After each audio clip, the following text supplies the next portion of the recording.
Alzheimer's disease is a devastating illness. Affected families are gripped by fear and confusion and often don't know where to turn for support. The Alzheimer's Project is a local nonprofit organization dedicated to providing relief to people with dementia and their caregivers. When our doctor said the word Alzheimer's is my husband's diagnosis, I didn't know what to think. What did this mean for us? What do we do? Where do we go for help? Can we get through this? I was scared and didn't know where to turn. Discovering the Alzheimer's Project was the most significant blessing in our Alzheimer's journey. Their counseling services, respite day care programs, network of resources and support group meetings made all the difference for me.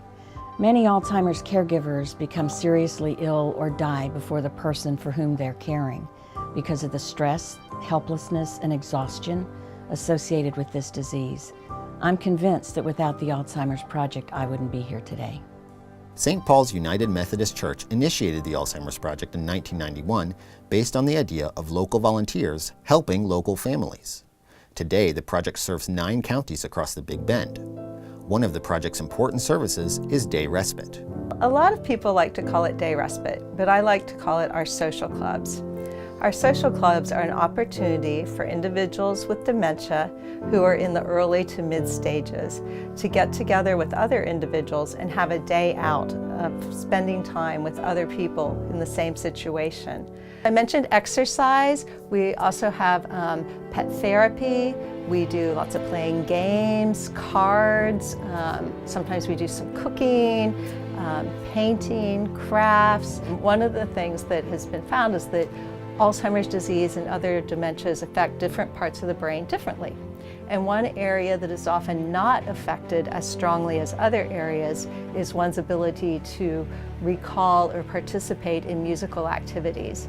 And so folks usually really enjoy doing sing-alongs with the group, especially if those songs are from their childhood or young adulthood. So we try to really match up songs that fit the individual group's interests. We would have volunteers there in addition to the coordinator that would provide many activities for your family member as well as one-on-one time, depending on what they want to do.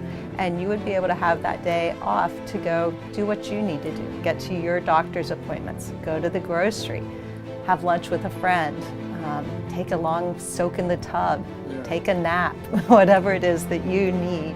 Caring for a loved one is a demanding role, and caregivers experience high rates of anxiety and depression. Powerful Tools for Caregivers is a research-based course offered by the project.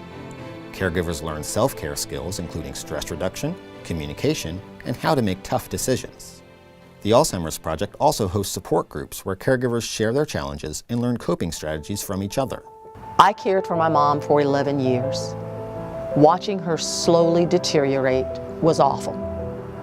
What was worse, though, was trying to figure out what to do as she deteriorated and things changed on a daily basis. In 2005, I was directed to the Alzheimer's Project, and it was and has been my lifesaver.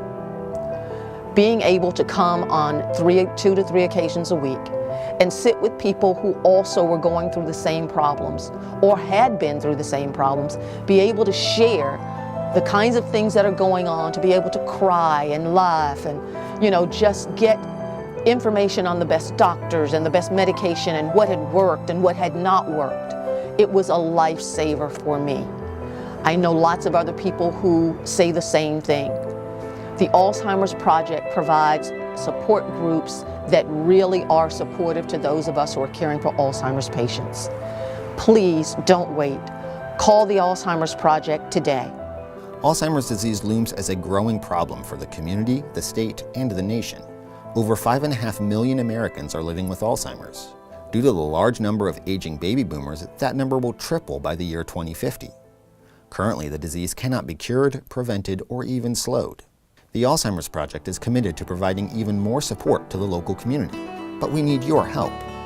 Well, I think there's 3 ways that people can really help us, and one is to communicate. Let people know about our services, We know that almost every family has somebody within their circle that is suffering from this disease. Tell them that there's a place to get help, to call. Volunteer. We have volunteer opportunities within our social day club. We want for those living with dementia to have an opportunity to be with others, and then to donate, because as I said, our financial situation is one that the community and individual donors really make a difference. And so they can go onto our website, click Give, and have an opportunity to donate. The heroes in all of this are the caregivers. They are with their loved one 24/7. The demands that are placed on them are not something that they've asked for, but it's something that they do with a lot of dignity, respect, and grace. And so we really want to support those caregivers that are making a difference every day in the lives of those they love.